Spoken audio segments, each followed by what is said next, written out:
നമസ്കാരം. ഇന്ന് നമ്മുടെ ഒപ്പം ഉള്ളത് പ്രശസ്ത അഭിഭാഷകൻ ഹലീഖ് സമാനാണ്. റോഡ് അപകടങ്ങളെക്കുറിച്ച് നമുക്ക് അദ്ദേഹത്തോട് ചോദിച്ച് മനസ്സിലാക്കാം. സാർ നമസ്കാരം. സാർ, ആദ്യം തന്നെ നമുക്കറിയേണ്ടത് റോഡ് അപകടം എന്ന് പറഞ്ഞാൽ എന്താണ്? നിയമപരമായി അതിന് ഒരു നിർവചനം അങ്ങനെ എന്തെങ്കിലും ഉണ്ടോ?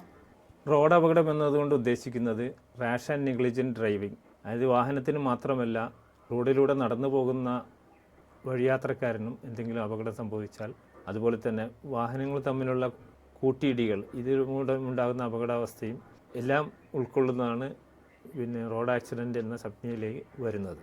ഇതിൽ റോഡ് ആക്സിഡൻറ്റ് പല രൂപത്തിലും സംഭവിക്കുക. മദ്യപിച്ച് അശ്രദ്ധമായിട്ട് വാഹനം ഓടിക്കുക, ഓവർ സ്പീഡ് മൂലം അപകടം സംഭവിക്കാം. ഇതെല്ലാം റോഡ് അപകടം എന്ന സംജ്ഞയിൽ വരുന്നതാണ്. അതുകൊണ്ട് മനുഷ്യജീവനോ സ്വത്തിനോ നാശനഷ്ടം സംഭവിക്കുന്ന സംഭവവും റോഡ് ആക്സിഡൻ്റ് പരിഗണനയിൽ വരുന്നതാണ്.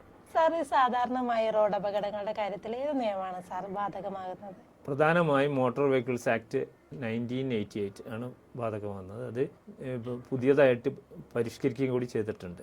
പോരാത്തതിന് BNSSൻ്റെ പരിധിയിലും ഈ റാഷ് ആൻഡ് നെഗ്ലിജൻസ് ഡ്രൈവിംഗ് വരുന്നുണ്ട്. ഏത് അപകടം സംഭവിച്ചാലും ഇതൊരു ക്രിമിനൽ പോയിൻ്റ് ഓഫ് വ്യൂവിൽ നോക്കിക്കാണേണ്ട അവസ്ഥ പലപ്പോഴും ഉണ്ടാകാറുണ്ട്. അതിൽ തന്നെ ആരുടെ ഭാഗത്താണ് ഈ അപകടം ഉണ്ടാക്കിയ സാഹചര്യം ഉണ്ടായത്, ആ സാഹചര്യം പരിശോധിച്ച് സിവിലാണോ ക്രിമിനലാണോ കോയിൻസിഡൻസ് ചെയ്ത് വന്നിരിക്കുന്നതെന്ന് പരിശോധിക്കേണ്ട ബാധ്യത പോലീസ് ഉദ്യോഗസ്ഥർക്കുണ്ട്. അവരതനുസരിച്ച് കുറ്റകൃത്യത്തിൻ്റെ തോതിനനുസരിച്ച് FIR റെഡിയാക്കി മോട്ടോർ ആക്സിഡൻറ്റ്സ് ക്ലെയിം ട്രിബ്യൂണലിലേക്ക് ട്രാൻസ്ഫർ ചെയ്യും. അതനുസരിച്ചാണ് അവിടെ വാദപ്രതിവാദങ്ങൾ ഉണ്ടാകുന്ന നഷ്ടപരിഹാരത്തിൻ്റെ തോത് നിശ്ചയിക്കുകയും ചെയ്യപ്പെടും. സാർ, ഇപ്പോൾ ഒരു അപകടം ഉണ്ടാവുകയാണെങ്കിൽ നമ്മുടെ ഡ്രൈവർ എന്താണ് അതിന് ചെയ്യേണ്ടത്? സാധാരണഗതിയിൽ വാഹനം ഓടിച്ചൊരു അപകടം ഉണ്ടാകുകയാണെങ്കിൽ ആ വാഹനം നിർത്തി ഡ്രൈവർ ഇറങ്ങി പരിക്കേറ്റ വ്യക്തികളെ ഹോസ്പിറ്റലിൽ എത്തിക്കുക. ഒന്നാമത്തെ ബാധ്യത അതാണ്. രണ്ടാമത് പോലീസിനെ അറിയിക്കുക. വാഹനത്തിൽ തന്നെ കൊണ്ടുപോകാൻ പറ്റുന്ന അവസ്ഥയാണെങ്കിൽ അതിൽ കൊണ്ടുപോകുക, അല്ലെങ്കിൽ വേറെ വാഹനം നമുക്ക് ബെയർ ചെയ്ത് ആ വാഹനത്തിൽ കയറ്റി കൊണ്ടുപോകുക. പിന്നെ രണ്ടാമത് പറഞ്ഞത് പോലീസ് അധികാരികളെ അറിയിക്കുക. അതിനുശേഷം വേണ്ട നിയമ നടപടികളെല്ലാം സ്വീകരിക്കുന്നത് ഈ വാഹനം ഓടിച്ചിരുന്ന വ്യക്തി തന്നെയായിരിക്കണം. അതേസമയം ആ വാഹനം ഉപേക്ഷിച്ച് ഓടി രക്ഷപ്പെടുകയോ അല്ലെങ്കിൽ വാഹനം നിർത്താതെ പോവുകയോ ചെയ്യുന്നത് നിയമത്തിൻ്റെ ലംഘനമായിട്ട് തന്നെ കണക്കുകൂട്ടി നിയമ നടപടികൾക്ക് സാധ്യത വളരെ കൂടുതലാണ്. ഇതൊരു നിയമപ്രശ്നം മാത്രമല്ല, മനുഷ്യത്വത്തിൻ്റെ ഒരു പരിണത ഫലമായിട്ട് തന്നെയാണ് ഈ നിയമത്തെ കാണേണ്ടത് നമ്മൾ. അതായത് ഏതൊരു മനുഷ്യനും അപകടത്തിൽപ്പെട്ട് കഴിഞ്ഞാൽ ഹോസ്പിറ്റലിൽ എത്തിക്കുക എന്നുള്ളത് നിയമപരിരക്ഷയുടെ മാത്രം ബാധ്യതയല്ല, ഒരു മനുഷ്യൻ എന്ന നിലക്കുള്ള അദ്ദേഹത്തിൻ്റെ ബോണ്ടഡ് ഡ്യൂട്ടിയാണ് ആ കാര്യം ചെയ്യുക എന്നുള്ളത്. ഇപ്പോൾ ഒരു വാഹനാപകടം ഉണ്ടായി, പക്ഷേ ഇയാൾ പോലീസിനെ നേരെ വിളിച്ച് അറിയിച്ചില്ല. അങ്ങനെ സംഭവിക്കുമ്പോൾ അവിടെ എന്തായിരിക്കും നിയമം ബാധകമാകുന്നത്? ഈ വാഹനം നിർത്താതെ ഓടിച്ചു പോവുക, അപകടം ഉണ്ടായിട്ട് നിർത്താതെ ഓടിച്ചു പോകുന്ന അവസ്ഥ ഉണ്ടായിക്കഴിഞ്ഞാൽ അത് റാഷ് ആൻഡ് നെഗ്ലിജൻസിൻ്റെ പരിധിയിൽ വരുന്നത് മോട്ടോർ ആക്സിഡൻറ്റ്സ് ആക്ട് അനുസരിച്ചിട്ട് വളരെ വലിയ ഗുരുതരമായ കുറ്റകൃത്യമായിട്ട് കാണുകയും അതുപോലെ തന്നെ BNSSൻ്റെ പരിധിയിൽ വരുന്ന ആക്ടുകൾ ഉപയോഗിച്ച് അദ്ദേഹത്തിന് ശിക്ഷ നടപ്പിലാക്കാൻ വളരെ ഗൗരവതരമായ ഒരു കൃത്യവിലോപമാണ് വാഹനം നിർത്താതെ ഓടിച്ചു പോവുക എന്നുള്ളതും. അതുപോലെ തന്നെ പോലീസിനെ അറിയിക്കാതെ പോകുന്നതും വളരെ ഗുരുതരമായ വീഴ്ചയാണ്. ഇങ്ങനെയുള്ള സന്ദർഭങ്ങൾ വാഹനം നിർത്താതെ പോവുകയും നഷ്ടപരിഹാരം ലഭിക്കാതെ വരികയും ചെയ്യുന്ന അവസരത്തിൽ സർക്കാരിന് അതൊരു വലിയൊരു ബാധ്യതയായിട്ട് മാറും. അപ്പോൾ അത് പോലീസിൻ്റെ ബോണ്ടഡ് ആയിട്ടുള്ള പരിഗണനയിൽ വരുന്നതും കൂടിയാണ്. വാഹനം നിർത്താതെ പോയ ആളെ കണ്ടെത്തുക എന്നുള്ളത് പോലീസിൻ്റെ ഡ്യൂട്ടിയും കൂടിയാണ്. വാഹനാപകടം കണ്ട് വാഹനാപകടത്തിൽ പരിക്കേറ്റവർ ആശുപത്രിയിൽ എത്തിക്കാണ്ട് പോകുന്നത് അല്ലെങ്കിൽ ആശുപത്രിയിൽ എത്തിക്കുന്നത് ഡ്രൈവറിൻ്റെ ഉത്തരവാദിത്തമാണോ? തീർച്ചയായിട്ടും അതെ. ഇത് ഡ്രൈവർ ഇൻക്ലൂഡിങ് പരിക്കേറ്റ് കിടക്കുകയാണെങ്കിൽ ഡ്രൈവറുടെ ഉത്തരവാദിത്വം മാത്രമല്ല, കണ്ടു നിൽക്കുന്നവരുടെ ഉത്തരവാദിത്വം കൂടിയാണ്. ഡ്രൈവർ അതേസമയം വാഹനത്തിൽ നിന്ന് പരിക്കേൽക്കാതെ രക്ഷപ്പെടുകയും അദ്ദേഹം ഓടി രക്ഷപ്പെടുകയും ചെയ്യുന്ന അവസ്ഥ ഉണ്ടായിക്കഴിഞ്ഞാൽ വളരെ നിയമത്തിൻ്റെ ലംഘനമാണത്.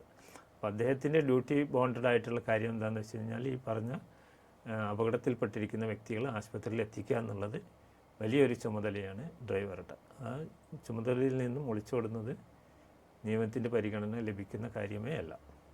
ഒരാൾ റോഡ് അപകടത്തിൽ മരണപ്പെട്ട ഏത് വകുപ്പായിരിക്കും, ഏത് നിയമമായിരിക്കും അവിടെ ബാധകമാകുന്നത്? BNS 281, അതുപോലെ തന്നെ BNS 1061, ഇതിൽ റാഷൻ നെഗ്ലിജൻസ് ഡ്രൈവിംഗ് മൂലം ഉണ്ടാകുന്ന അപകടാവസ്ഥയെ പിന്നെ നിയമത്തിൻ്റെ പരിധിയിൽ വരുന്ന BNSൻ്റെ പരിധിയിൽ വരുന്ന സെക്ഷൻസാണ് ഇതെല്ലാം. ഇതിൽ വരുന്നത് പിന്നെ അശ്രദ്ധ മൂലമുണ്ടാകുന്ന മരണത്തിന് ഹേതുവാകുന്ന കാര്യങ്ങളാണ് ഈ സെക്ഷൻസിൽ വരുന്നത്. 106(1). ഇവിടെ ഉദ്ദേശിക്കുന്നത് മനഃപൂർവമായ കൊലപാതകമല്ല, അശ്രദ്ധ മൂലമുണ്ടാകുന്ന മരണമാണ്. റോഡ് അപകട കേസുകൾ ഉണ്ടാകുമ്പോൾ FIR അവിടെ നിർബന്ധമാണോ? FIRന്റെ പ്രാധാന്യം എന്താണ് അവിടെ? ഈ ചോദ്യം വളരെ പ്രസക്തമാണ്. FIR പല കേസുകളിലും നിർബന്ധമാണ്. പക്ഷേ FIR ഇല്ലാതെ തന്നെ കേസുകൾക്ക് തീർപ്പ് കൽപ്പിക്കാൻ സാധിക്കും. MACT ക്ലെയിം പല കോടതികളിലും ചില സമയങ്ങളിൽ FIR രജിസ്റ്റർ ചെയ്യാൻ പറ്റാത്ത അവസ്ഥ ഉണ്ടാവുകയാണെങ്കിൽ MACT മോട്ടോർ ആക്സിഡൻറ്റ് ക്ലെയിം ട്രിബ്യൂണലിൽ അത് കൺസിഡർ ചെയ്ത് സെറ്റിൽമെൻറ്റിലേക്ക് എത്തിക്കാവുന്ന അവസ്ഥ ഉണ്ട്. പക്ഷേ എല്ലാ കേസിലും അത് ബാധകമായിരിക്കില്ല. ഈ FIR ഇല്ല എന്നുള്ള ഒറ്റ കാരണത്താൽ ക്ലെയിം നിഷേധിക്കപ്പെടാൻ പറ്റില്ല എന്ന് സുപ്രീം കോടതി ഡയറക്ഷൻ ഉണ്ട്. ഈ വാഹനത്തിന് അപകടം സംഭവിക്കുമ്പോൾ ഇൻഷുറൻസ് ഇല്ലെങ്കിൽ എന്തായിരിക്കും അവിടെ സംഭവിക്കുക? ഇതുപോലുള്ള കേസുകൾ അറ്റൻഡ് ചെയ്യേണ്ട അവസ്ഥ വന്നിട്ടുണ്ട്. അതിലെന്താ സംഭവിക്കുക എന്ന് വെച്ച് കഴിഞ്ഞാൽ RC owner will be liable, അതായത് വൈക്കാരിയസ്ലി ലയബിൾ ആവും. അതായത് വാഹനം ഇൻഷുറൻസ് ഇല്ലാതെ വരിക, എന്നിട്ട് വാഹനം അപകടത്തിൽപ്പെടുക.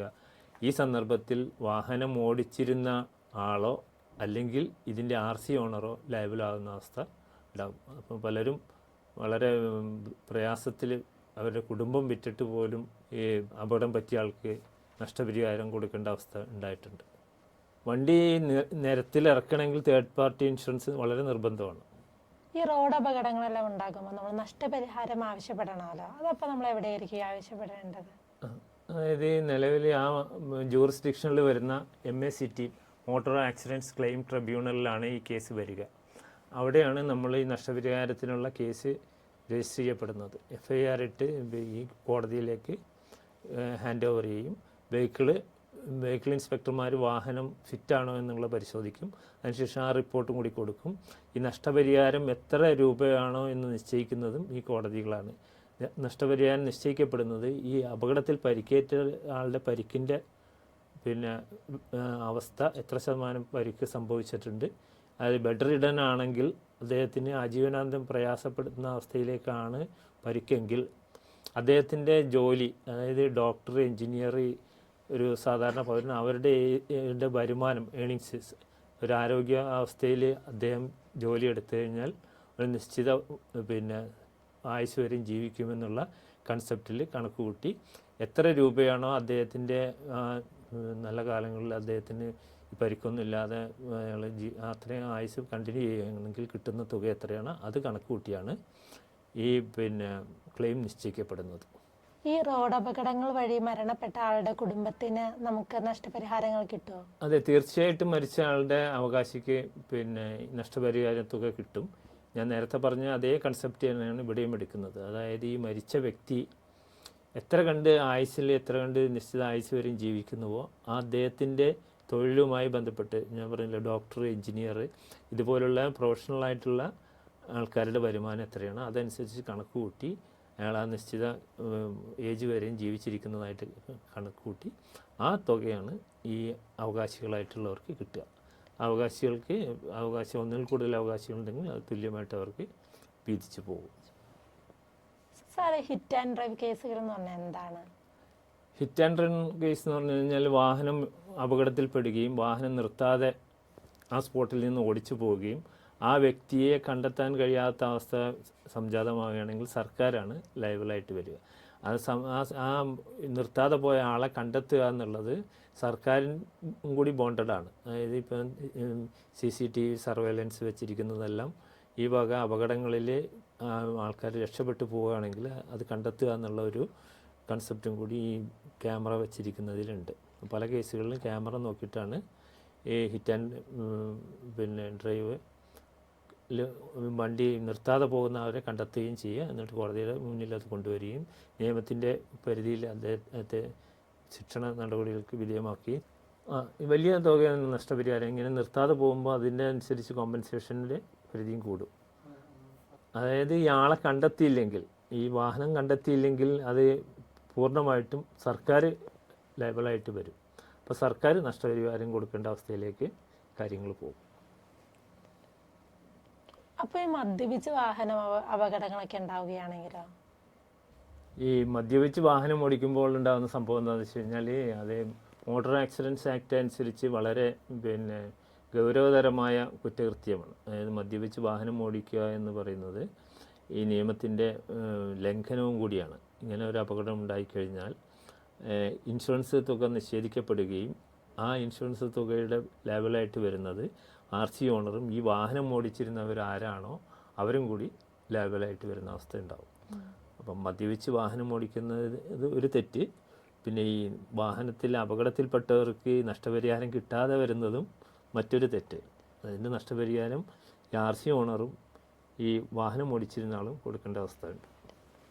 ഈ കാൽനട യാത്രക്കാർക്കും കുട്ടികൾക്കൊക്കെ നഷ്ടപരിഹാരത്തിന് അവകാശമുണ്ടോ അപകടം സംഭവിച്ചു കഴിയുമ്പോഴൊക്കെ? തീർച്ചയായിട്ടും ഉണ്ട്. വാഹനം അപകടത്തിൽപ്പെട്ട് വഴിയാത്രക്കാരെ അപകടത്തിൽപ്പെട്ട് കഴിഞ്ഞാൽ അവർക്ക് മോട്ടോർ ആക്സിഡൻറ്റ്സ് ക്ലെയിം ട്രിബ്യൂണൽ സാധാരണഗതിയിൽ നഷ്ടപരിഹാരം അനുവദിച്ചു കൊടുക്കാറുണ്ട്. അത് കുട്ടികളായാലും. അപ്പോൾ കുട്ടികളാണെങ്കിൽ അവർ ഭാവിയിൽ എന്തായിത്തീരും എന്നുള്ള ഒരു അസംഷനിൽ കണക്കുകൂട്ടി ആ കുട്ടികളുടെ ഒരു നിശ്ചിത ഏജ് വരെയും കണക്കുകൂട്ടി മരണപ്പെട്ട കുട്ടിയുടെ ഒരു നിശ്ചിത ഏജ് വരെ ജീവിക്കുമെന്നുള്ള ഒരു അസംഷനിലെത്തുകയും ഈ കുട്ടി ഭാവിയിൽ എന്തായിത്തീരും, മാതാപിതാക്കളുടെ എത്തരത്തിലുള്ള മാതാപിതാക്കളാണ്, ആ കാൽക്കുലേഷനെല്ലാം കൂടി കൂട്ടിയാണ് കുട്ടികളുടെ ലയബിലിറ്റി ഫിക്സ് ചെയ്യുന്നത്. അങ്ങനെയുള്ള ഇതിൽ കുട്ടികൾക്കും ഡാമേജ് പരിഗണിച്ച് നഷ്ടപരിഹാരം ലഭ്യമാകും. ഈ MACT ഒരു കേസിനൊരു വിധി നൽകി ആ വിധിക്കെതിരെ നമുക്ക് അപ്പീലിന് പോകാനൊക്കെ പറ്റുമോ? ഈ അപ്പീൽ തീർച്ചയായിട്ടും അപ്പീലിന് പോകാം. ഈ അപ്പീൽ പോകേണ്ടത് ഹൈക്കോടതിയിലേക്കാണ്. ഹൈക്കോടതിയിൽ അത് തൃപ്തികരമല്ലെങ്കിൽ സുപ്രീം കോടതിയിലേക്ക് നമുക്ക് പോകാം. സുപ്രീം കോടതി ഇതുപോലെ പല കേസുകൾക്കും തീർപ്പ് കൽപ്പിച്ചിട്ടുണ്ട്. ഒരു 80% ബെഡ് റിഡനായിട്ട് കിടക്കുന്ന ഒരു ഇതുപോലുള്ള ഒരു പേഷ്യൻറ്റിനെ എൻ്റെ ഓർമ്മയിൽ ലഭിച്ചിട്ടുണ്ട്. അതായത് സുപ്രീം കോടതി പറഞ്ഞു ഈ ബെഡ് റിഡനായിട്ട് കിടക്കുന്ന പേഷ്യൻറ്റിന് കൊടുക്കേണ്ടി വന്നിട്ടുണ്ട്. അപ്പോൾ നമുക്ക് നീതി ലഭിച്ചില്ല എന്നൊരു ഇത് വരുമ്പോഴല്ലേ ആൾക്കാർ അപ്പീൽ വഴി സുപ്രീം കോടതിയിലേക്ക് എത്തുന്നത്. അങ്ങനെയുള്ള സാഹചര്യങ്ങളിൽ ഈ സുപ്രീം കോടതിയുടെ വിധിയുടെ അല്ലെങ്കിൽ നിയമങ്ങളുടെ പ്രാധാന്യം എന്താണ്? പല കേസുകളിലും സുപ്രീം കോടതി അപ്പീൽസ് കോടതി ഈ വിധി താഴേക്കീഴിലുള്ള കോടതികളുടെ വിധികളിൽ മാറ്റം വരുത്തിയിട്ടുണ്ട്. അതായത് ഇരയ്ക്ക് നീതി ലഭ്യമായില്ല എന്ന് തോന്നലുണ്ടായിക്കഴിഞ്ഞാൽ നമുക്ക് നേരെ സുപ്രീം കോടതിയെ സമീപിക്കാവുന്നതും അവിടെ നിന്ന് നീതിക്ക് വേണ്ടി നമുക്ക് ആവശ്യപ്പെടാവുന്നതുമാണ്. ഇങ്ങനെയുള്ള പല കേസുകളിലും സുപ്രീം കോടതി വളരെ ഭംഗിയായ വിധിന്യായങ്ങൾ ഒരുപാടെണ്ണം ഉണ്ടായിട്ടുണ്ട്. അതിൽ ഒരുപാട് പേർക്ക് നഷ്ടപരിഹാരങ്ങൾ ലഭ്യമായിട്ടുണ്ട്. ചില പർട്ടിക്കുലർ കാരണങ്ങളാൽ നഷ്ടപരിഹാരം ലഭ്യമല്ലാത്ത കേസുകളിൽ പല കേസുകളിലും അപ്പക്സ് കോടതിയിലെ ജഡ്ജ്മെൻറ്റുകൾ വന്നിട്ടുണ്ട്. അതായത് മനുഷ്യ ജീവിതത്തിൽ വരുന്ന നഷ്ടങ്ങൾ മനുഷ്യൻ എന്ന നിലയിൽ കണ്ടെത്തിയാണ് ഈ കോടതി വിധികൾ അപ്പെക്സ് കോർട്ട് വിധിന്യായങ്ങൾ പുറപ്പെടുവിച്ചിട്ടുള്ളത്.